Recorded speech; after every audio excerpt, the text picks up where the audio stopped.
to begin. You're listening to Magrito Podcast Network, celebrating the culture of Chicanos and Latinos one story and voice at a time. Listen to more Magrito Podcast Network shows over at magrito.net. Hey, what is up, guys, and welcome back to another episode of the Social Private Podcast. You're listening to us live on KQBH LP, Los Angeles, California, 101.5 FM, a community service of the Boyle Heights Arts Conservatory, broadcasting live on your FM dial and streaming on kqbhla.com. This is your host, Eddie Aguirre, and today I have my guest, Citlalli Anahuac. Thank you so much for taking the time to come out on this beautiful day. Thank you. I'm very happy to be here. Over the last couple of years, I've had the opportunity to see stuff on Instagram specifically that you started doing the YouTube channel, decolonization, right? Decolonize. Decolonize. There you go.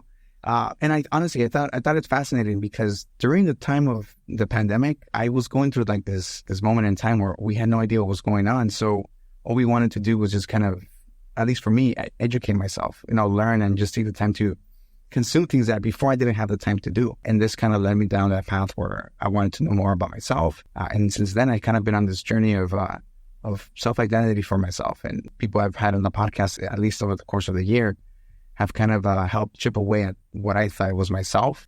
So tell me a little bit about how you got into this. I was about 15 years old when I first started getting awareness of like history of Chicano movement. And let me back up a little bit. So I need people to understand, like, at a very young age, I was really politicized, at least a curiosity, right? I grew up in Los Angeles, born and raised in Los Angeles. And I experienced the Rodney King beatings, right? I experienced the LA blowouts. I experienced the Proposition 187 walkouts. And all of this is before I came to consciousness, right? Understanding what was happening.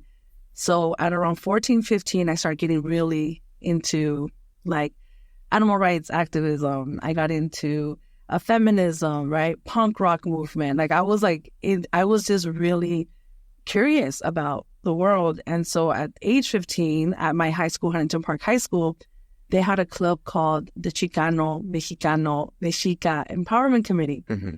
And sorry, NHP? And yeah, in Huntington Park High School. It's not there anymore. Yeah. But back in the day, so I'm talking about late 90s. I think they started like in 95.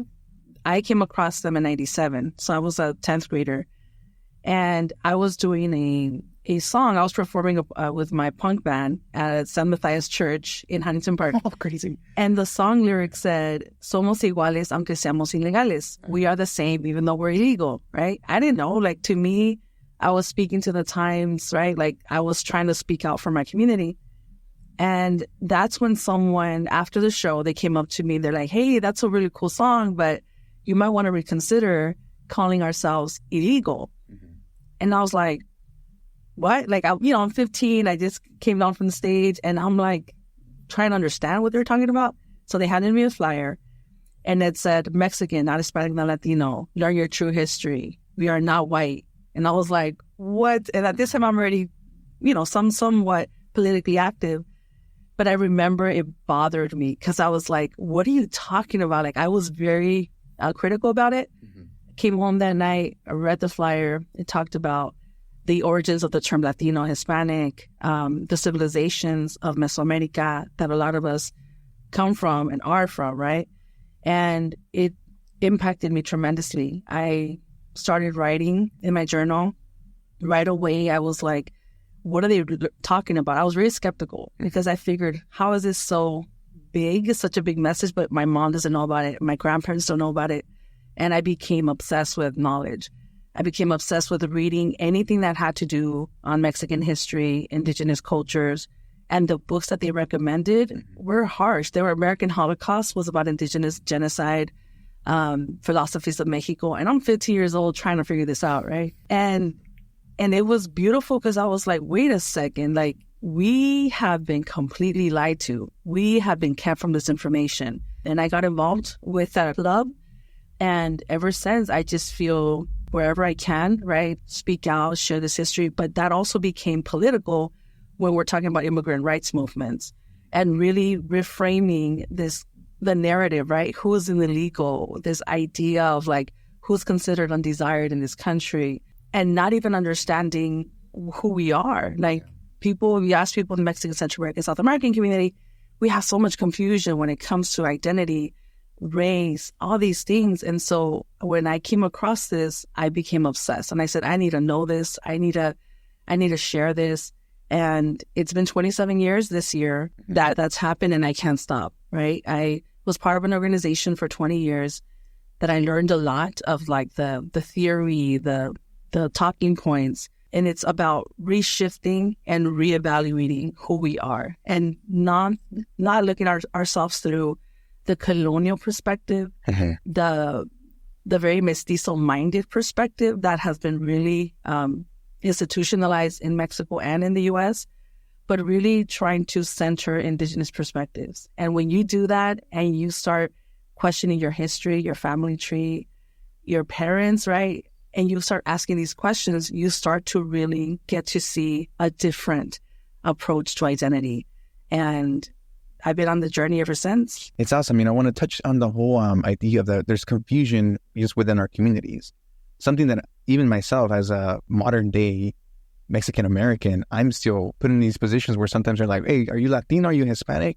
And I don't even know what to say. Like, I'll be like, oh, I'm Mexican American. And then somebody recently told me, they're like, you're not Mexican American, you're Mexican. When I have this conversation, am I saying the right thing? Am I identifying as the right person? And it's confusing, and I think that kind of pushes people away at the same time.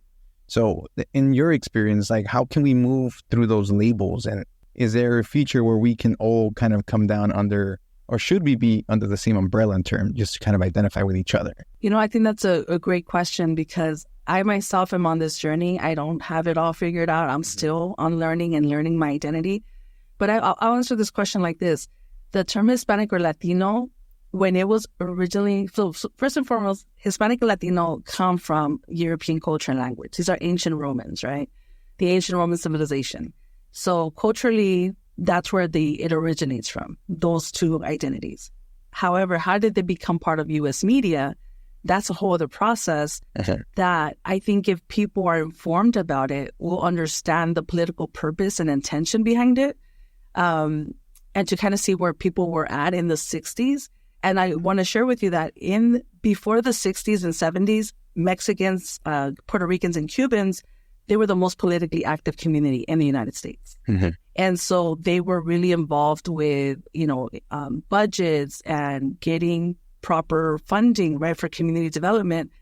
And they realized that all of those three ethnic or national groups were under the white umbrella. So before the term Hispanic or Latino were created, all of us were racialized as white, right? We didn't have a say in that. So the pushback between the census and these activist groups, they came up with this term Hispanic. And they said, okay, well, we'll give you a sub-identity where we can identify a separate need in the community, because at this point you have to understand the census was not allocating funds to the most marginalized communities, right? Because under their guys, we're all white. So when the Hispanic comes in, the activists were like, we need some type of distinction. You need to be able to identify our communities. So that's what they did in the 60s and 70s, right? And it made sense at that time politically for them. However, in the 80s and 90s, people start pushing back. People start understanding, wait a second, who are the people profiting from these terms the most? Why aren't we getting equal representation in these terms? And I'll give you an example. There is a lot of research saying that the lobbyists that were pushing for this one umbrella term of Hispanic or Latino, that they were Cuban-American media executives, right? Cuban-American media executives had a monopoly over Spanish-speaking media, and they had the funding, right? Even though they were like less than 2% of the so-called Hispanic and Latinos, financially, they had that access, right? And so there is a lot of pushback in the 80s and 90s saying, wait a second, we are not in alignment with this umbrella term, because it doesn't speak to us culturally, first and foremost. It's a European term, but it's also, it flattens out any type of diversity or complexity within our communities, right? So, and then to your question, as far as like an alternative term, and let me share this with you. 10 years ago, 15 years ago, I was all for an alternative term. I was using the term Nicantlaca. Nicantlaca comes from 16th century Nahuatl, an indigenous language of Mexico, one of the 68, right? And I after using it for a while, I reconsidered that. I reconsidered that approach because I said, wait a second, the idea itself that you can merge all these type of different people into one panethnic term is problematic. Yeah. Right? You're not looking at the racial, socioeconomic, political, linguistic diversities within this population, and it causes a completely misunderstanding of who we are, and it's a marketing scheme, right? If you look at statistically who are the people in charge of this, right?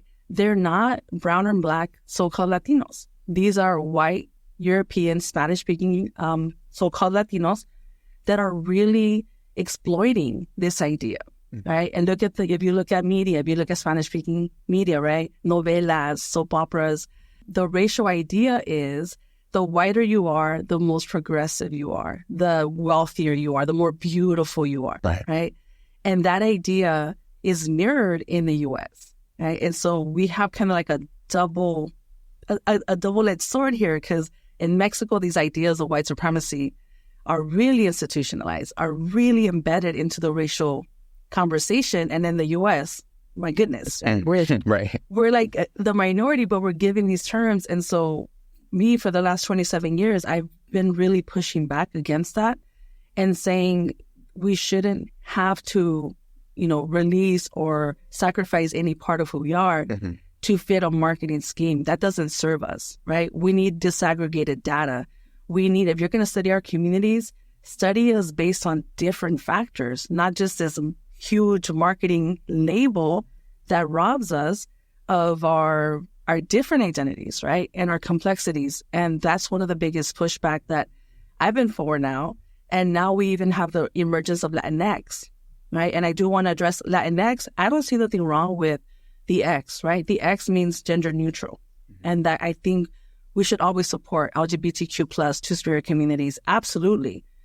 But when we are using a European term and just trying to address it or make it fit and accommodate it to us, we're not really addressing the overlying issue. And the overlying issue is that we're using colonial identities. Right.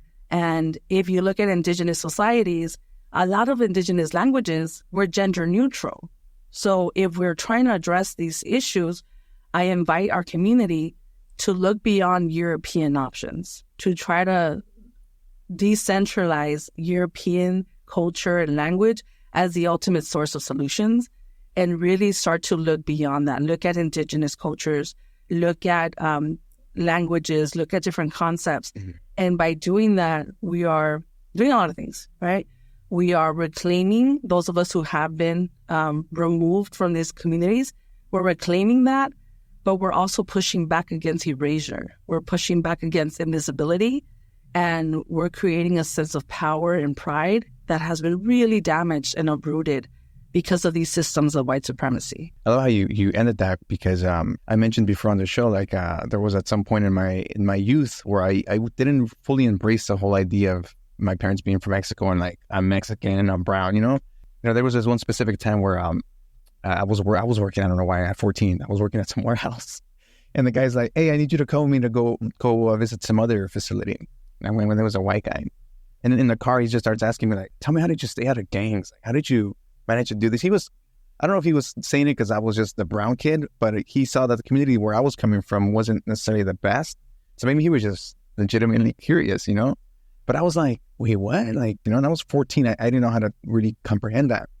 Until much later when I realized, like, okay, that we're already placed in these boxes, and I don't think a lot of us know that sometimes we're already in these boxes and other people see us this way until we have these interactions where, like, wait a second, they see me a specific way just because of the way I look. And it just made me kind of want to hide it, and until I got a little older, I started learning, I started respecting it, I started moving with purpose, and I became a little bit more empowered. So now, like I said before, I'll walk into a room, and if I'm the only Mexican-American guy in there, I feel a different way about it, like, oh, I am representing, in a sense, my statistic. So it feels good knowing that when you expose yourself to this information, it's going to depend on how you take it, but for the most part, it's going to empower you to to feel proud of yourself and the history that is on you. Absolutely. And when you were talking about that, it just makes me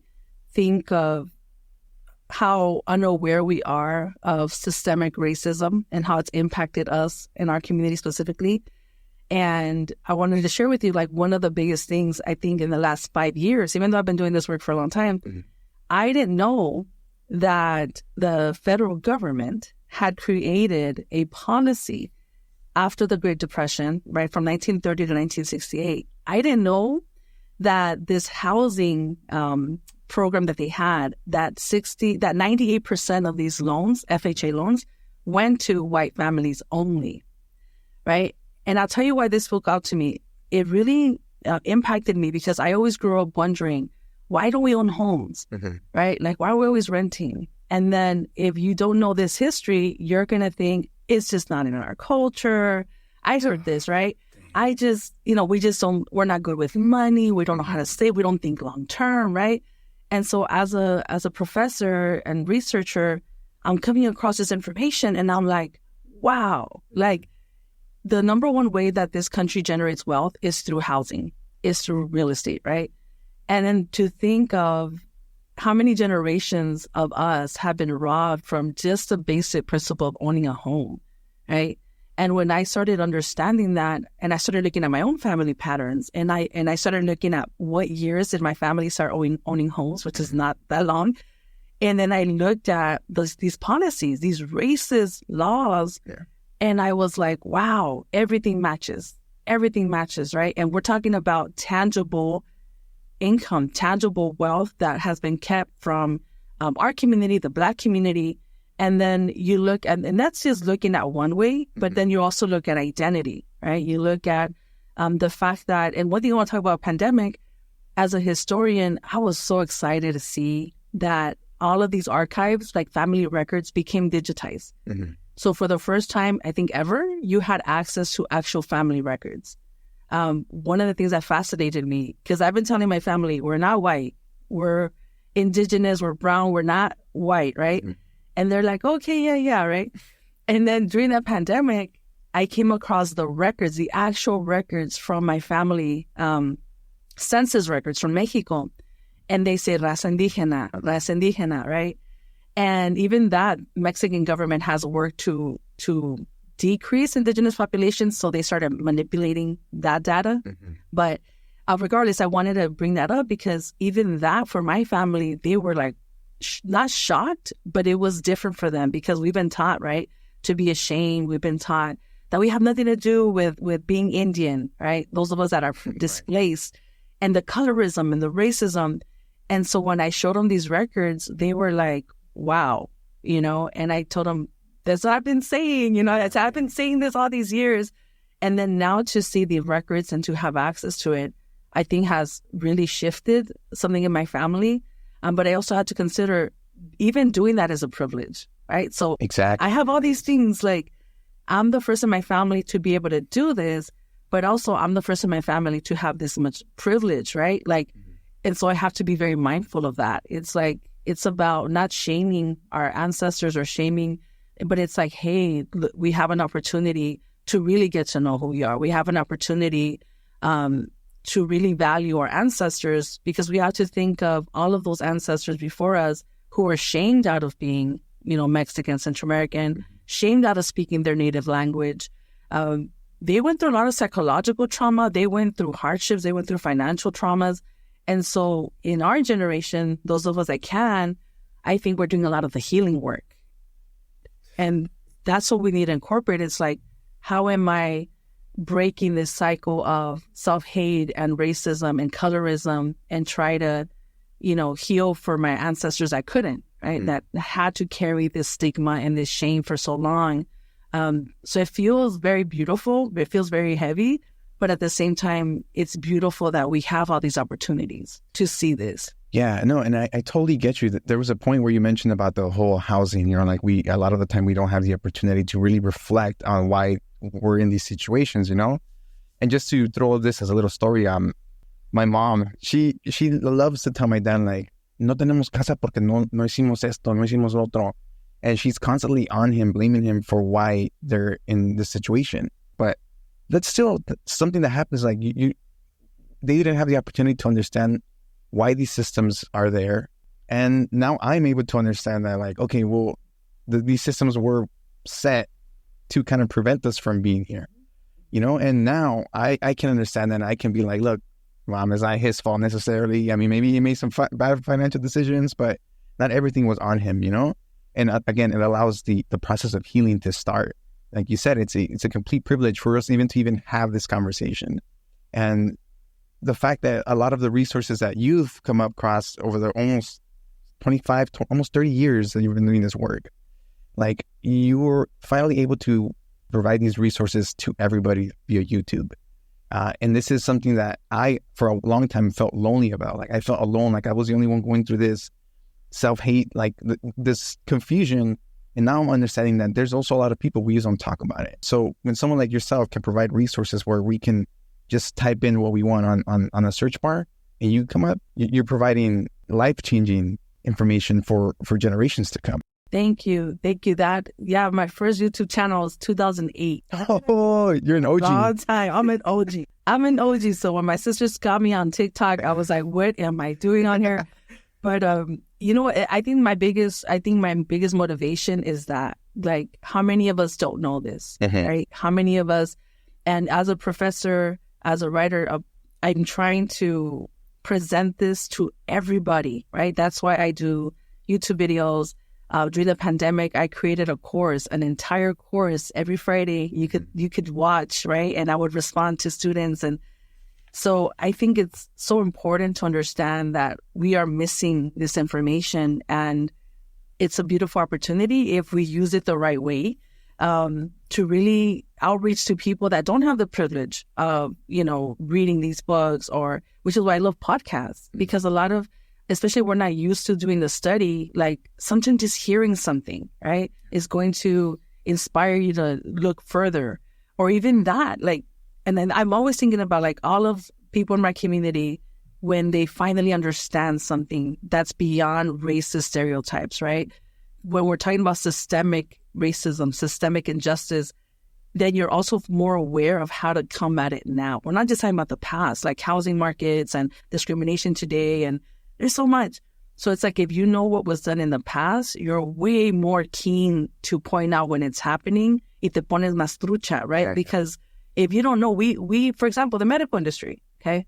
In the 70s, we had a lot of Mexican women and Puerto Rican women and Citlalli here at General Hospital being sterilized against their will, going in to deliver a baby, coming out sterilized, right? And this is, and for people that don't know, please watch the documentary No Más Bebés, No More Babies. And this is done in Citlalli in the 70s. And we always assume people have the best interests, right, for us. And when you start to understand these policies and how they really impact our communities, I think it makes us more vocal, but also more critical. And I think the more of us that speak out, the more of us that take that extra step, you know, because I think in our culture, I think because of racism, because of injustice, there's this stigma that I must just be complacent, right? I know I heard this all my life, like, just be grateful that we're here. We shouldn't complain. Like, it is what it is. Like, it's kind of like our fault for being here. We just got to deal and put up with the racism. Mm-hmm. But then when you start to understand, like, all these policies, you're like, wait a second, I don't have to put up with this. This is not okay. This is, especially those of us that have children, like I have a 3-year-old, and I'm always thinking, what can I do so that he doesn't have to battle some of these things, right? So that he can live a fuller life and in a way that I wasn't able to. So I'm always like thinking of like my ancestors, but also my child, and also what's coming next. And also, like, I told my students, I teach ethnic studies, and I tell them, this is not about let's kumbaya, everyone hold hands, or it's not about culture. It's about how to be critical and how to also value the work that's been done before us, right? We're standing on the shoulders of our ancestors. Like, there's so many people before us that have done so much work, and we get to have those privileges because of them. And a lot of the times we don't know who they are because we're not taught who we are in school. Exactly. And also, we're kind of trying to do this together. And I think it's a very powerful moment, especially this generation. I'm so inspired by Gen X, I think they're called. Or Gen Z, Gen Alpha, one of those. Yeah. I just found out I was a millennial. I'm like, okay, I don't know how this works. But it feels so beautiful because I'm thinking, wow, like what a way to be politicized. You survive Trump, first and foremost. Then you're going through a pandemic, surviving that. Then you're looking at all the uprisings in 2020. I feel like what a powerful way to see how the world can change. And first of all, how messed up things are, but also how much power we all have. And I think I'm really excited to see this new generation, from what I've seen, from what I gather, just really being critical and not having to question and push back, but more open to digital media. We're the most informed generation right now. Like at your fingertips, you have access to records, to research, and it's like I see the generation doing that, and I think it's beautiful. I think it's a great opportunity to be informed. Now, talking about getting into this process, what do you think is the best approach, or what works for you? For myself, the way that looked like for me was just I talked to my mom. Like I reached out to my mom and I was like, "Hey, I need to know where you guys came from." She didn't know. She had no idea, but she told me, "Oh, ask your tias." I asked my tias. I went to my abuelito and all this stuff, and then now I'm getting a better understanding. But now I feel like I have a craving now for me to go into Mexico itself and just experience it myself, because I feel like that's how I'm gonna get reconnected in a sense. At least that's what I keep telling myself. But what do you think looks like for other people? Like, what's the first step they can take? I think just like you've done, I think that's a great step. I think asking, right? Like even that's a privilege. I remember I've interviewed my grandmother before she joined the Ancestors years ago, and I would always ask her, like, what's your earliest memory, right? And I would record this. So if you have your elders in your family, please, even your mom or your dad, record them. Yeah. Trust me. And I would ask her, like, how far back have we been in Rio, Jalisco, right? And she'll tell me the names of like her grandparents and like aunts and uncles. So I would write everything down, and she would just share like bits and pieces. And then I would go and run and find out like if I can find the record. And I think that's where we start. If you have that access, if you have that connection with your family, because we know we have some families are not the most accessible or healthy. But if you have that, I say you start with your family, start with your parents, start with your grandparents if you have them. Write down everything they tell you. Write down names of places, towns, years if you can.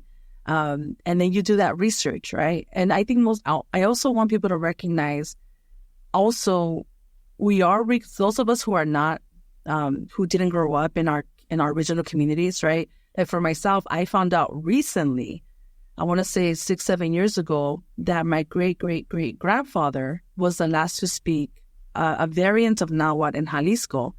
And this information didn't come until years later, right? And I've been on this journey forever. But the thing is, if we're not asking the right questions, we're not going to think about it. Like when I came across this information, my great auntie said, "Oh, sí, mi bisabuelo hablaba un lenguaje medio raro." You know? Okay, yeah. And I'm like, medio raro? Like, what does medio raro mean, right? Because of that racism, like, oh, that Indian stuff. So then I started digging deeper. What does my other uncle say? So eventually we found that it was Nahuatl. But it's like, even that, like, how does racism shape our memories? Like, how does racism shape what we choose to remember and pass down and what we choose to abstain from? And that's interesting because I assign for my students, I assign them a project. And I say, go to your family and find out how far back can you go, right? I ask them, ask around, what's the furthest you can go?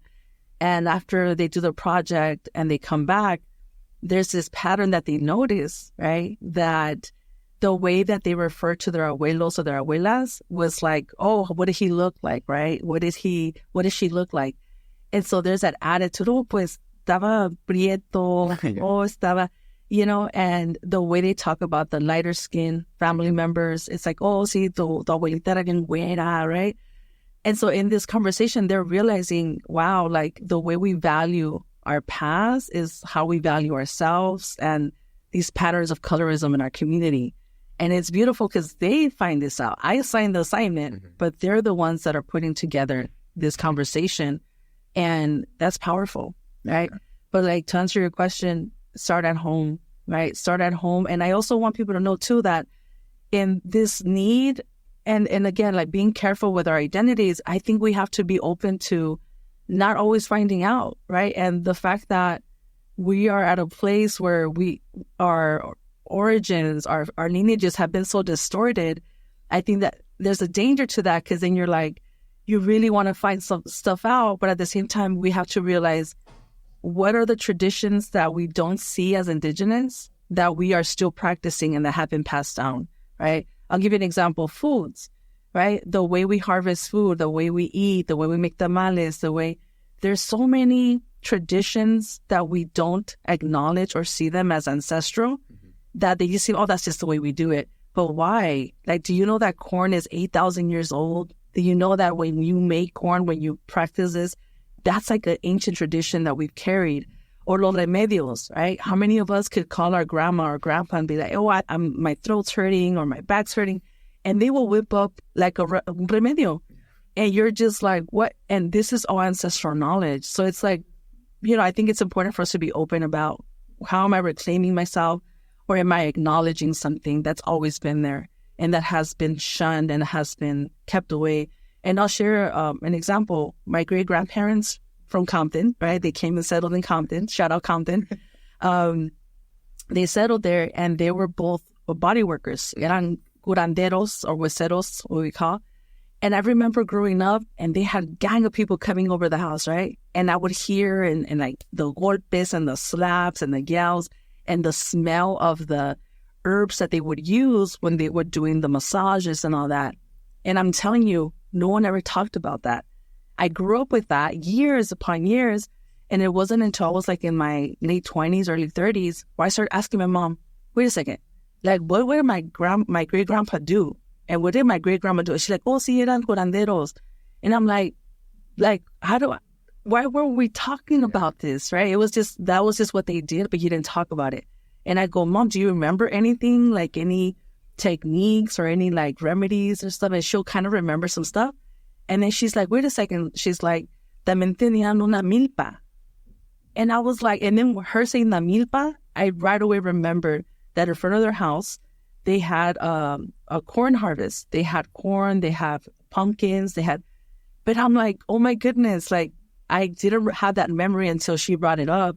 And I'm like, oh my goodness, like, so they are doing ancestral work, right? Body work, curanderos, hueseros, soldadores. They're harvesting corn, they're harvesting like all these things. And then my great-great-grandpa from that side also was speaking an indigenous language. We just don't know which one it was.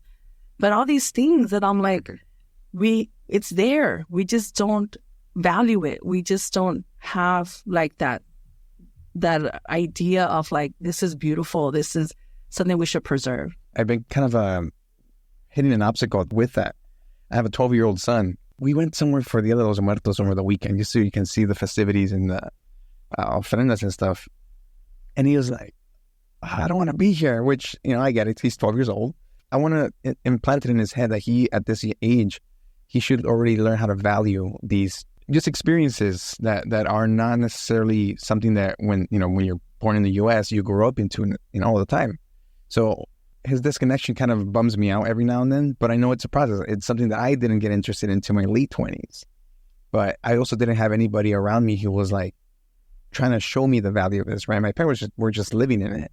And then to me, that was just it. That was just my reality. And yeah, so, it's a process. It's a journey. I think that most of us are going to go through it in different ways. But I think, having these conversations again, it's a privilege, and it's something that people can take now and just hopefully it changes them. Not even if it's not just this conversation, but allows them to make those changes that we need for their families to continue growing into the future, like just healing, we go back to that, the healing aspect. So for you, like, what does that look like on a day-to-day basis to you? Like, how do you continue to kind of like push yourself to continue being connected? Oh my goodness, that's a great question. I honestly think it's about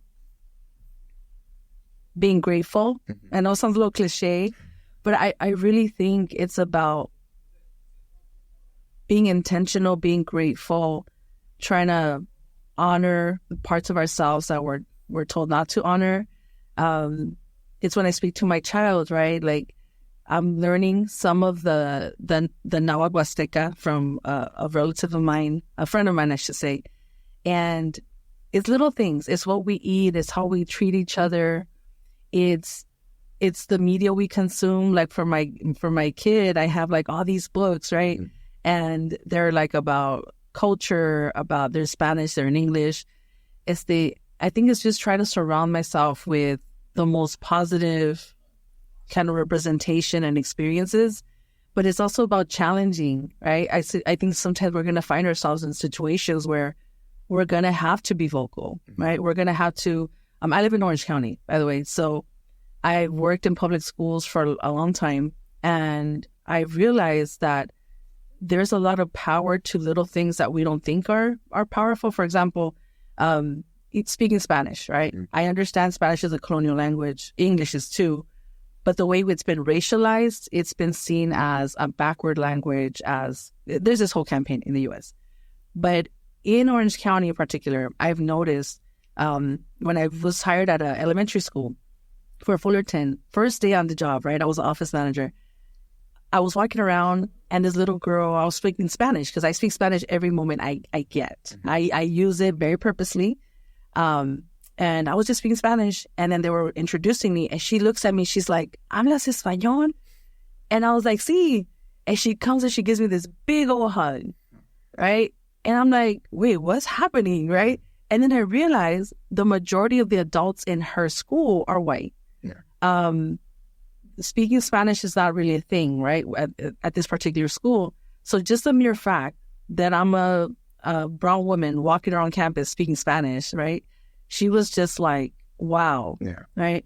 And so those are little moments where like we might, and this is where I think we have to be very practical too, right? I think we could be very idealist, but also being practical. It's like, what does that mean to her, right?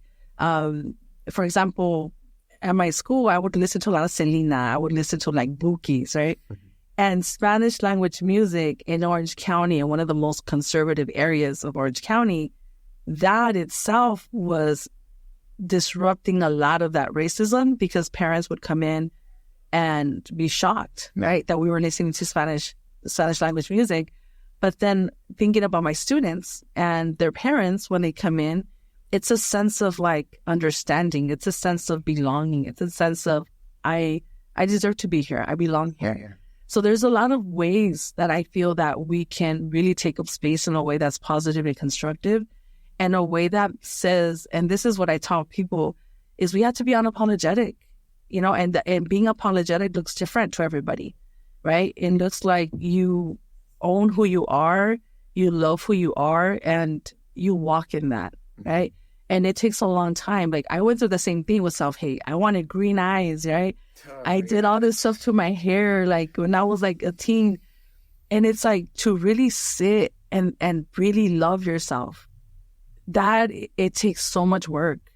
Like, and I think the more we continue to work on that, like I love who I am. I love myself. The more that's going to impact our communities, because I really think it begins there, and we're talking about racism and systemic injustice, but it really it begins there. It's like, how do we love? What do we love? Right. And I think if we can center that every day, it's beautiful, and really find, and I tell people all the time, we have to create what we wish existed. We need to be who we needed when we were younger. Like there's all these things that I live by, right? But I think it's being very mindful of like, what did we grow up with missing out on? What would have changed our lives? What would have impacted us? And be that, right? And be that. Don't feel like you have to be a certain way or have a certain degree, or no, it's con lo que tienes, like dale, right? Like you have to do what you can with what you have, and then just keep flourishing that way. And I think that's one of the things I'm always trying to think of. Okay, let's what are we going to do today? We're going to be positive. If we have to challenge something, we have to challenge something, and still honor that, right? Like it's a process, like you're saying, it's a journey. But I think if you really center yourself and being intentional with that, and it's okay to make mistakes too, right? I think in this age of digital media and cancel culture, like, la vamos a fregar. Sometimes vas a meter la pata, you know? And I think we should have enough grace and humanity for each other to be like, damn, I messed up, right? Yeah. How do we heal from this? And I'm talking about everywhere. That's home, relationships, work. You know, it's like we have to have that compassion for each other, but definitely for yourself. Yeah, no, that's a huge one. You know, it's like you said, it starts at home, and to change them at home in our communities and kind of just keep going from there, you know, because if we go in with the expectations that we're going to change the consciousness of everybody across at least the country, I'm not saying it's not doable, but you start with smaller steps around you, that reality tends to be a lot more reachable. You know, I think that's really important too, because I think being in this for 27 years, like, I have seen like the extremities, like people that really try to police other people and like, you have to be like this, right? Or that's not the right identity, that's this. I went through that. I was a very dogmatic. I think as a teenager, I was like, this is right and this is wrong and hasta ahí, right? And I think life has humbled me where we always had to remember we don't know everything. Mm-hmm. And knowing more or being more aware is not something you weaponize against other people. And I think, and I share this very intentionally because I see this pattern all the time, right? On social media.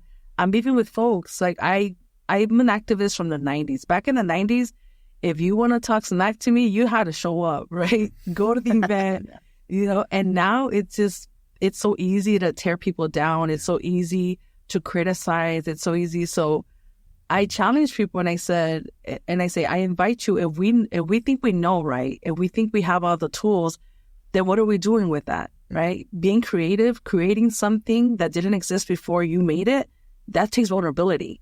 It takes being in a place where like, you know what? I don't know what's going to happen, but I know my heart's telling me to do this. I'm going to do this, right? And I say that because when I create stuff on YouTube, when I make a post or I do something, there's a lot of fear because I'm always like, oh my goodness, right? How is this going to set? How is this going to hit? But at the same time, I'm like, you know what? I can't be so concerned with that. I have an obligation to say what I have to say. And if I change my mind, I'll change my mind. If you follow my work from 1997 to now, I've changed so much. Yeah.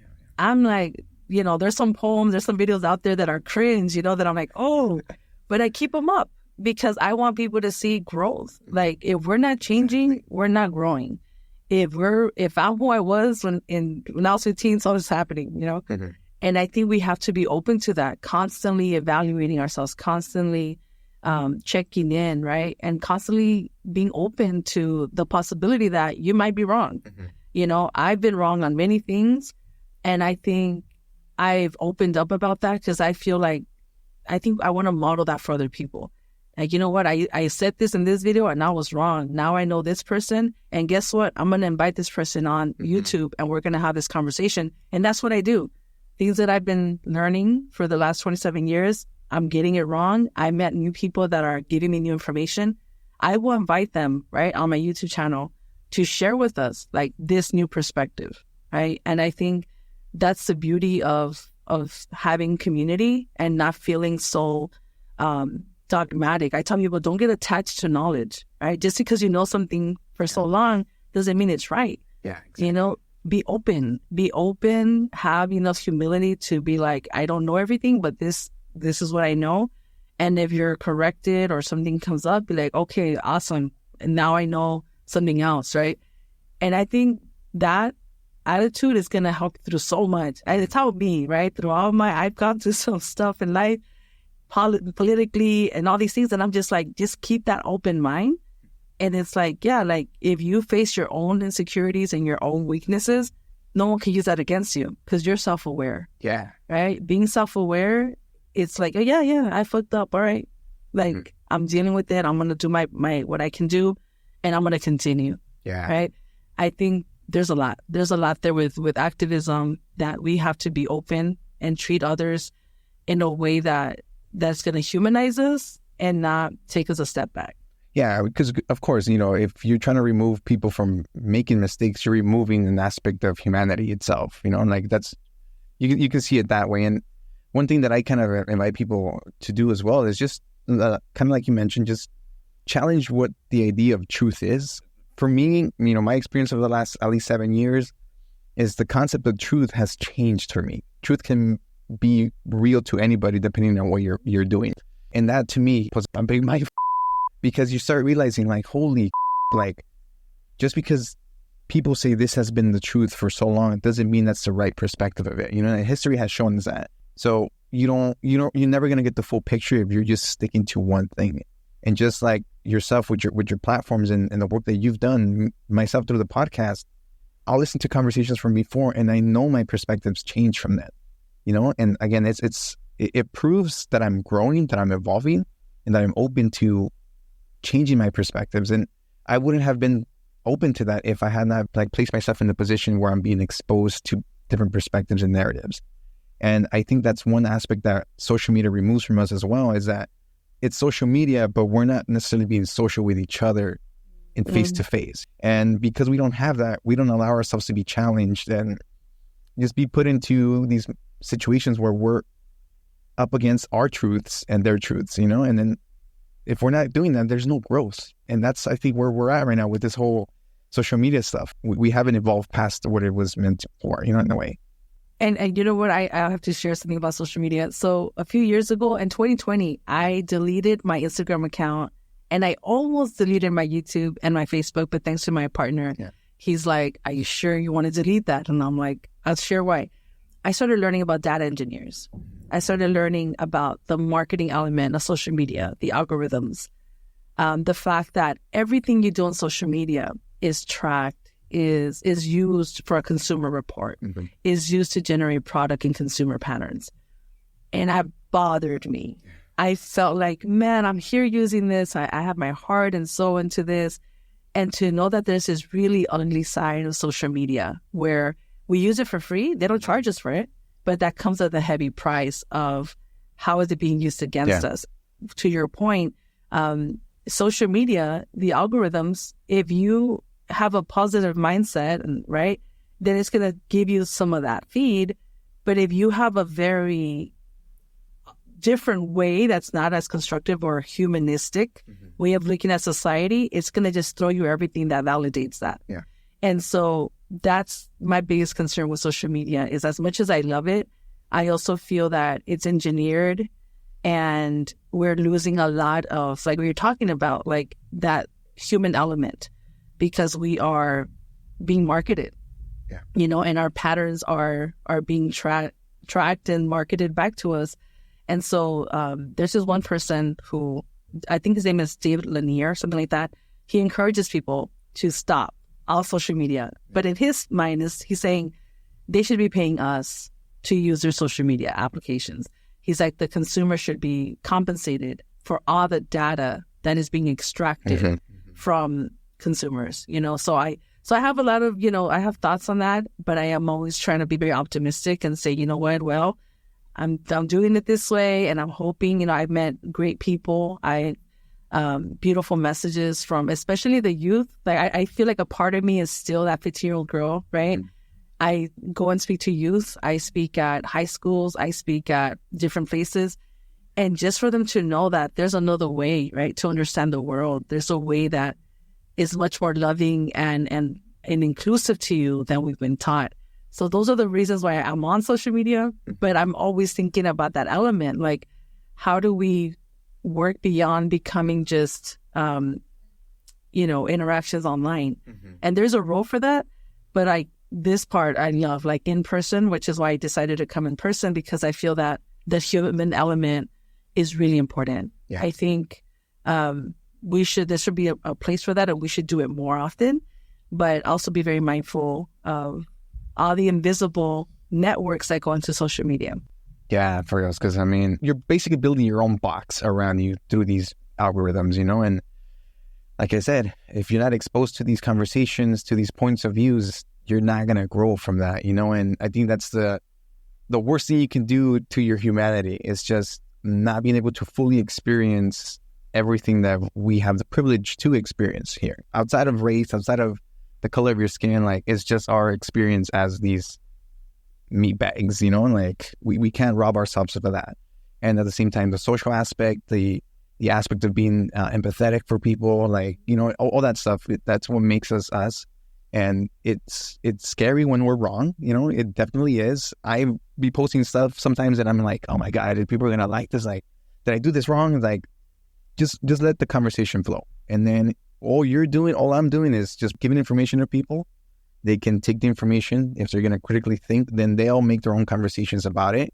And then we continue spreading the message, right? And that's what I hope people get out of this. Absolutely. And I'll tell you something with, I teach ethnic studies, right? So we're talking about systemic racism and justice for everybody, because now in California, it's required, right, for you to obtain your bachelor's or to transfer. You could take it at the community college level. And it's so beautiful. I think I love teaching ethnic studies because I have students from all walks of life, right, from all races, who come in and there's a lot of emotion, right, because these are emotionally charged topics. And so when we're talking about white supremacy, when we're talking about the violence of against the Black community, the Asian American community, the Mexican American community, like, it's a lot, right? And I think it's not just the human element is something I really use in my classrooms, because I tell my students, I prepare them emotionally for what we're going to talk about, but I also allow them to kind of sit with that feeling, because I feel like a lot of us avoid things because it feels ugly. We don't know how to navigate this uncomfortable feeling, this, feeling disappointed or feeling scared or feeling disconnected with people. And I think that's where the key is. I think it's if we can have these conversations and feel uncomfortable, and at the end of the day, be able to have a conversation and touch bases and say, wow, like, I hadn't considered that before. Like, it's been so beautiful in my classrooms. Like, I'm telling you, like, seeing students coming in from who they were day one to who they are at the end of the semester, it's beautiful to see, like, their growth and for them to navigate these tough conversations. And it's not, I feel like it's not just about getting information, but it's how are we being taught? Like, how are we feeling? Like, it's all connected. I believe in holistic teaching. It's like, how are we reacting to this? Why are we reacting to it? So it's a lot of psychology. It's a lot of preparation. But I think we need to have that space where we allow for that. Like, it's all right. Like, we can get up and walk and come back and talk about it again. Something shifts in people when you allow people to just be and feel and unfeel and then touch bases again. Yeah. Just before we wrap this up, that's a great point, because, I've seen stuff online where people post specific information and then you got the people commenting on why that information is wrong. And then when somebody from the outsider's perspective, which I have been in, I've been in that place, it creates a confusion. It continues feeding that narrative that we're all chaotic. We don't have any understanding of who we are. And it just kind of like gets me more scared, So when we are able to provide these platforms, even if it's on a personal one, even if it's through Zoom or class or whatever, we're really giving ourselves the opportunity to master ourselves, master our emotions.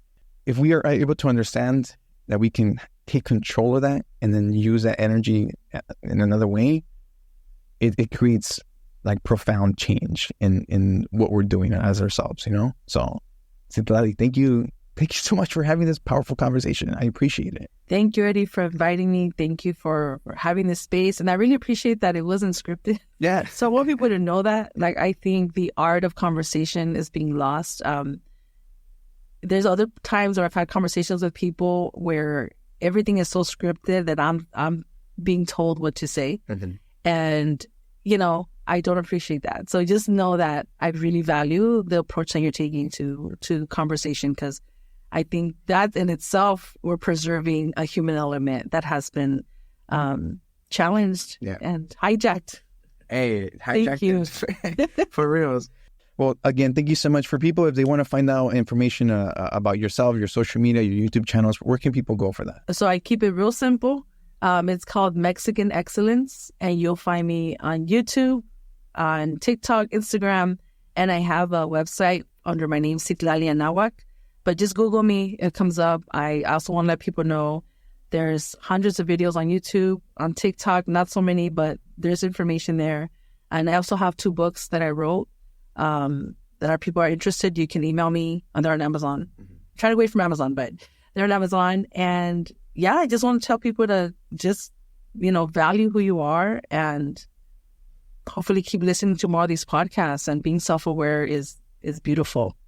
Yeah, no, it's life-changing. Absolutely. Everybody else, thank you so much for tuning in. You're listening to The Social Primate on KQBHLP 101.5 FM. We will see you next week. Peace out.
stars and sky.